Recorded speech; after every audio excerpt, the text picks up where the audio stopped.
Hi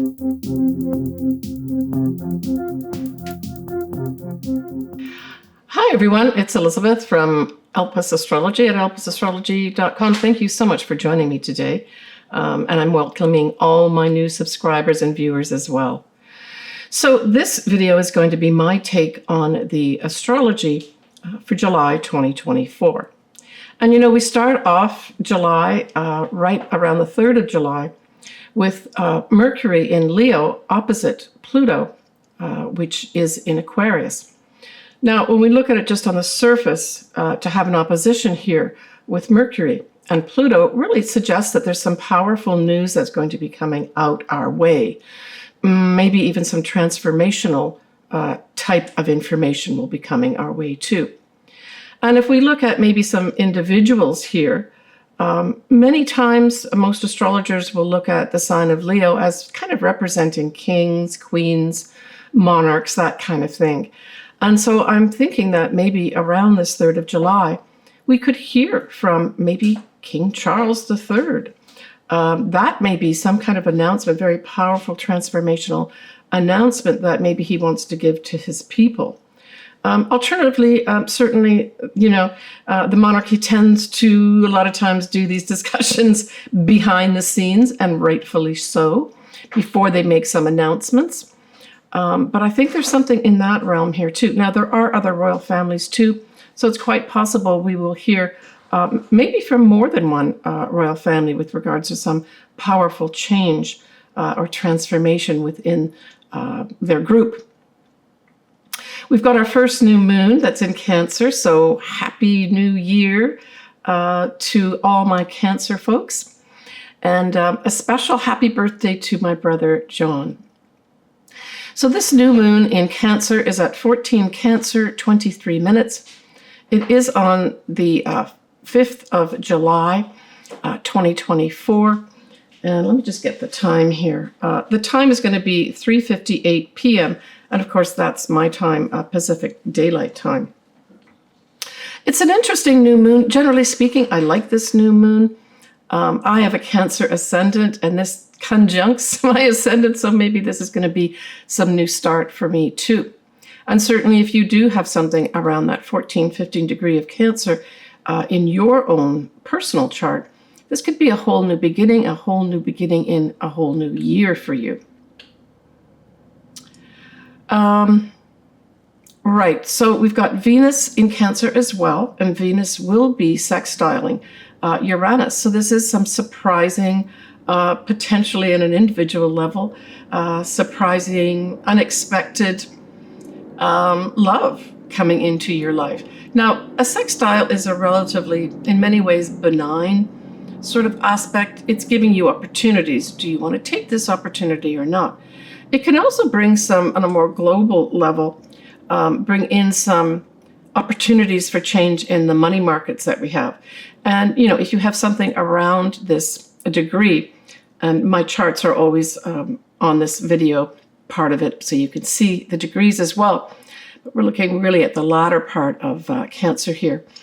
You may have some opportunities to make some money. Simple as that, right? We also have Mars trining Saturn, which is retrograde. And, you know, trines are beautiful. It's just flowing, beautiful energy coming your way to do what? I would say to Mars represents energy, action, that type of thing. And Saturn can represent literally things, it's time. So it could literally be a trigger that happens that it's fortunate movement forward here to put new structures in place for yourself, right? It also can represent working easily with people who know the rules and regulations. So if you're in something like that, where you need to, maybe you're building your own home or putting your own business together and you want to have all the rules and regulations set up for yourself, this really provides that energy in a positive way to work with what rules and regulations are out there.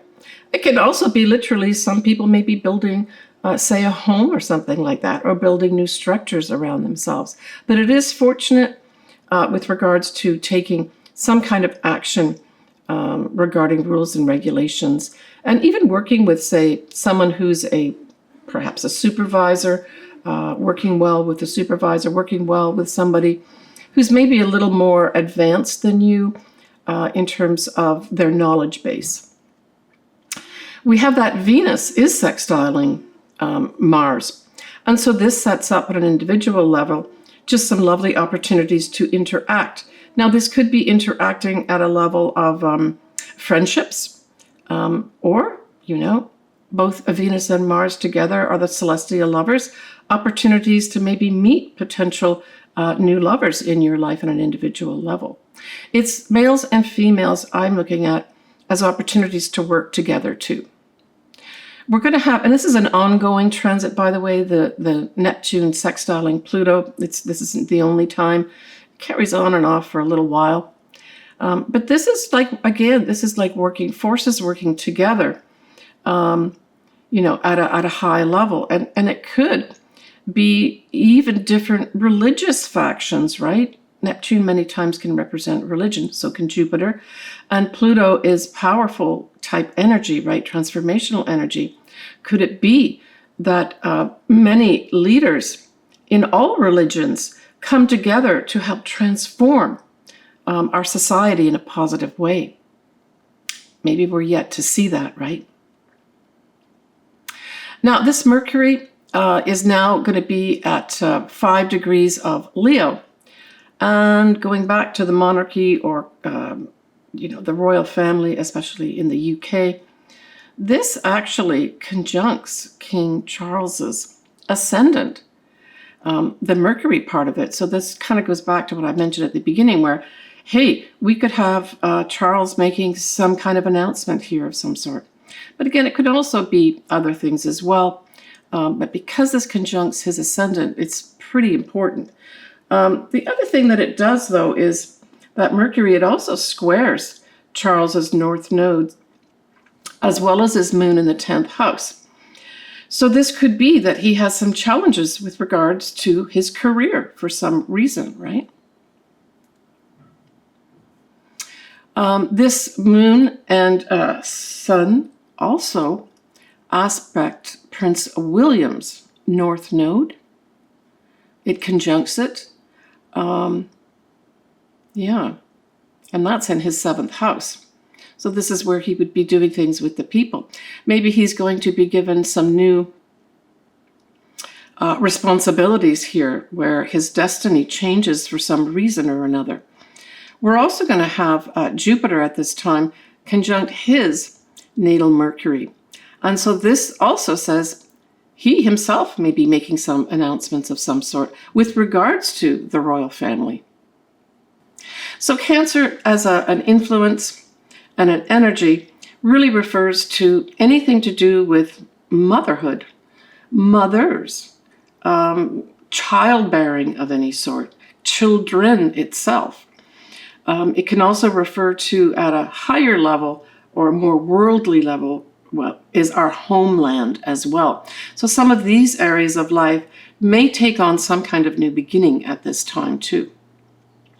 And of course, in the USA, this is right around the 4th of July, which is, when we celebrate our independence.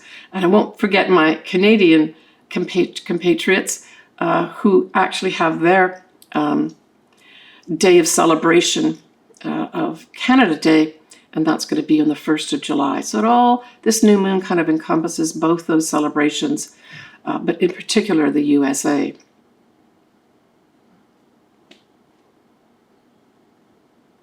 On the 8th of July, we have that Mars now conjuncting Uranus. So this may be an upsetting day of some sort where there's unexpected movement, energy that comes out of the blue to take some kind of aggressive, I would say this is aggressive action of some sort on the 8th of July. We're talking about the sign of Taurus, of course. So this could play out too in a more worldly way in terms of like earthquakes and volcanoes, because Earth is very much represented here by Taurus, right? And with this conjunction of these two very powerful energies, it can represent something like that, an Earth-type event. On the 10th of July, we're going to have Venus sextiling Uranus. And certainly if you have anything around the degree point, and we also have Venus a couple days later trining Neptune. So this also could bring in on a personal level some opportunity to form a love relationship of some sort. It can also, though, bring in something with regards to monies, right, at a more global level. Opportunities to unexpectedly change those up. Maybe that cryptocurrency is really going to have a turnaround here and get some traction, right? Now, the Venus trining Neptune is, so both of these are working together in terms of favorable energies with regards to really high levels of love, too. And this could also play out, as I mentioned earlier, with regards to religious, various religious groups working together. It can represent females as well, too. And that female sextiling, that female planet Venus sextiling Uranus, followed by Venus trining Neptune, can just bring in some really powerful, inspirational energies from women. On the 13th of July, that Venus is going to be opposing Pluto. And so this I see as women confronting those in power. And we know there's a lot of things going on out there in politic land. And this could be some big march that happens where women get up and start saying, we're not putting up with this. You can't tell me what to do. You're supposed to be representing me, not your maybe religious fever. On the 19th of July, we have, this is an annular event. It just occurs in different degrees and obviously different signs, but we have the Sun sextiling Uranus. So these are opportunities here, unexpected opportunities really to, I think, bring things to light. That Sun is one of the most important things in a chart, and it represents its essence, right? And so I really feel that this is some kind of opportunity here, unexpected again, to shine some light on things related to, this would be related to anything to do with Cancer as well, right? Because the Sun is still in Cancer at this point. So, so these again go back to those Cancer-related motherhood, mothers, children, childbearing, that type of thing, right? Our homeland. Yeah, it's kind of like there's this request for change in these areas, right? So we're going to have the full moon in July in Capricorn. Now, this is the second full moon in Capricorn in a row. We had the first one in June, which is right around the beginning degrees of Capricorn, so it suggested a beginning. But this full moon in Capricorn is going to be at 29 degrees of Capricorn in 8 minutes, so there's 30 degrees in every sign. We know that this is right at the end of the sign. This is what's called an anaretic degree. It is a critical degree as well. And it tends to bring things up to a high intensity level, the 29 degree mark. And so I would say this is going to be an intense time, right? And this is going to be on the 21st of July. Let me get the time for you as well. Yeah. So the time is going to be at 3:16 a.m. Pacific Daylight Time on the 21st of July here. We're going to have this moon conjunct Pluto, but Pluto is kind of out of that sign, right? Pluto is still at 0 degrees of Aquarius, but that's right up next to the end of Capricorn, which is where this moon is. So we know the moon is in one sign, and then the sun will always be in the opposite sign for a full moon. So we also know that the sun is opposite to Pluto. So I would say that this is going to be a pretty intense full moon is what it boils down to. And certainly if you've got, let's just say you're a Capricorn Ascendant or a Capricorn Sun, and you were born towards the end, the Capricorn Suns in particular here I'm talking about, if you were born towards that end of Capricorn, this could be some kind of real big illumination for you that goes on. And with Pluto involved, it's transformation. So for some folks, maybe Capricorns that have been waiting for some big change to happen, this might be your time here on the 21st of July to transform your life. So yeah, it's culminations of the full moon, shining a big spotlight on something. And Capricorn, what is the Capricorn energy? Well, Capricorn's ruled by Saturn. So we know that we've got a more older type energy surrounding this. And in particular, I'm thinking that there may be, literally at a global level, some structures in politics, in government that have to come tumbling down here. And this could be in many different places in the world where we've got a lot of conflicts, right?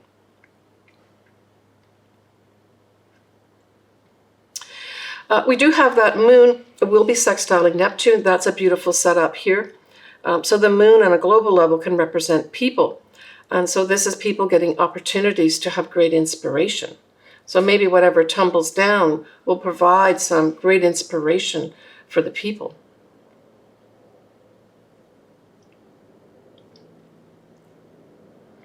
We have Venus sextiling Jupiter, which is beautiful at this time. I mentioned that the moon will be sextiling Neptune, but of course then the sun is going to be trining Neptune. See, these is very positive, inspirational energies. Now, we're going to have Mercury at 26 degrees of Leo at this time, so it's still in Leo, but it's going to be squaring Uranus. Straight off, this is just upsetting news. And again, I kind of go back to potentially royalty of some sort, where something unexpected is announced from them. So maybe we won't have the announcements at the new moon in Cancer. Maybe these will all be discussions behind the scenes. And then at the square, there's some upsetting news that's delivered to us. But certainly, just generally speaking, this is unexpected news that provide challenges, right? And we're looking here at the 26 degree mark of Leo and the 26 degree mark of Taurus, of course. Yeah, and that Venus sextiling Jupiter is perfect. These are the two benefics, right? So this is providing opportunities for some folks to maybe make some money. Other folks, maybe you will have an opportunity, a lucky opportunity to meet the love of your life. We're going to have Mars, that's going to be in Gemini, trining Pluto in Aquarius. Now this is a nice energy too. Gemini is all about communications, right? Short journeys, that type of thing, writing. So I see this Mars in Gemini ushering in some important information that helps transform some aspect of the collective here.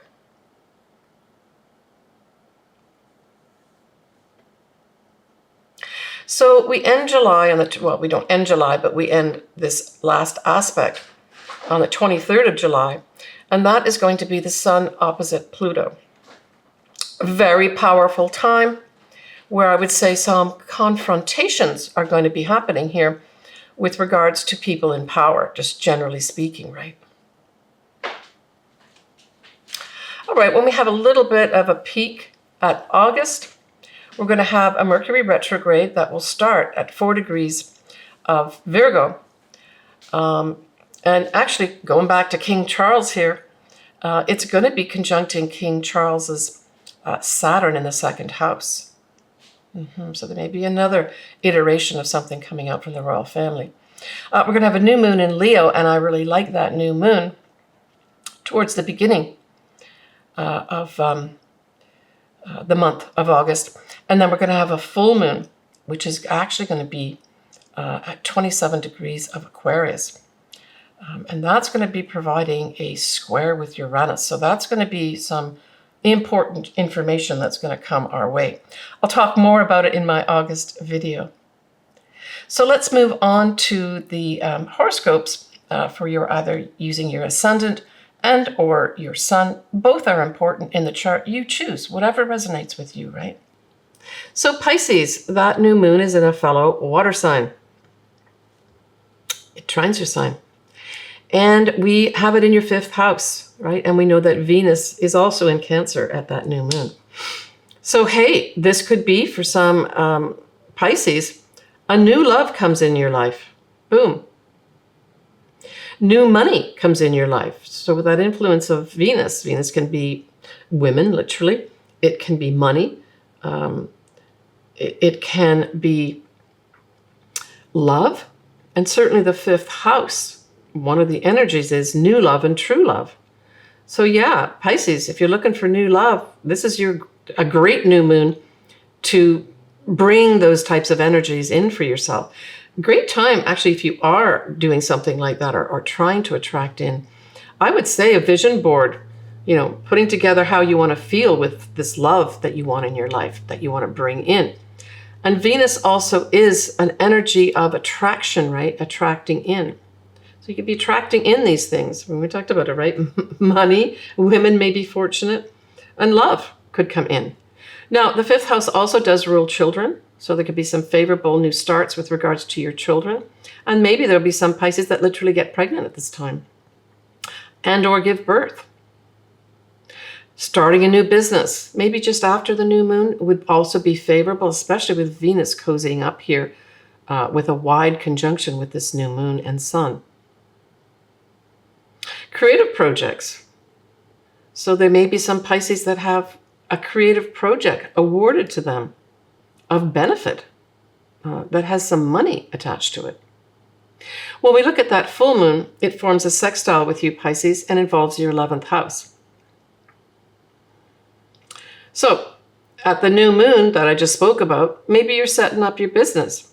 And then at the full moon, around the 21st of July, you actually have opportunities to start making some money from your own business. 11th house can represent money you make from your own business. But it's also your hopes, dreams, and wishes. So there may be, you finally see something that happened maybe in June with regards to, say, a wish that you had, a dream that you had. You said, gee, I wish I had that. Boom, you see it. It's starting to come true for you. It's no longer just a wish. It's an actual reality, even though it's a full moon. Because it's a sextile, it's opportunities to potentially express or manifest some hope, dream, or wish. For others, it's going to be a potential opportunity to wrap up maybe some friendships of some sort that maybe have become too onerous for you, that maybe don't represent your values anymore, and maybe even the groups that you belong to. You take these opportunities to change the groups that you belong to. Maybe they're too restrictive. I'm thinking Capricorn can be restrictive. But Capricorn can also represent, as the ruling planet Saturn, can also say karma, and it's about time, right? So you may literally say that to you. It's about time I stop hanging around these friends that don't benefit me, and that I change up the groups that I belong to, that are restricting me, that are not allowing me to express myself. Well, you still have Neptune and Saturn in your sign too. Neptune providing great inspiration potentially. And Saturn literally providing the framework to have your hopes, dreams, and wishes come true. Saturn doesn't have to be a big hardship in your sign, It does ask you to pay attention for sure, and maybe take on new responsibilities, but it doesn't have to be bad for you, Pisces, right? It can bring structure in for you that's a benefit too. Take care, Pisces. All right, everybody. So that is it for me. I'm wishing everybody a great summer. I'm in San Diego, and we're just starting to get some real heat. But I know in other parts of the country, it's been boiling hot. So for those folks, I hope you get some relief. I always love doing your charts. All my contact information is below. You can always email me. I love hearing from everybody, so please feel free to leave your comments. You'll always have something, at least a heart, sent back to you, right? Take care, everyone. Sending everybody lots of love and lots of happiness. Bye for now.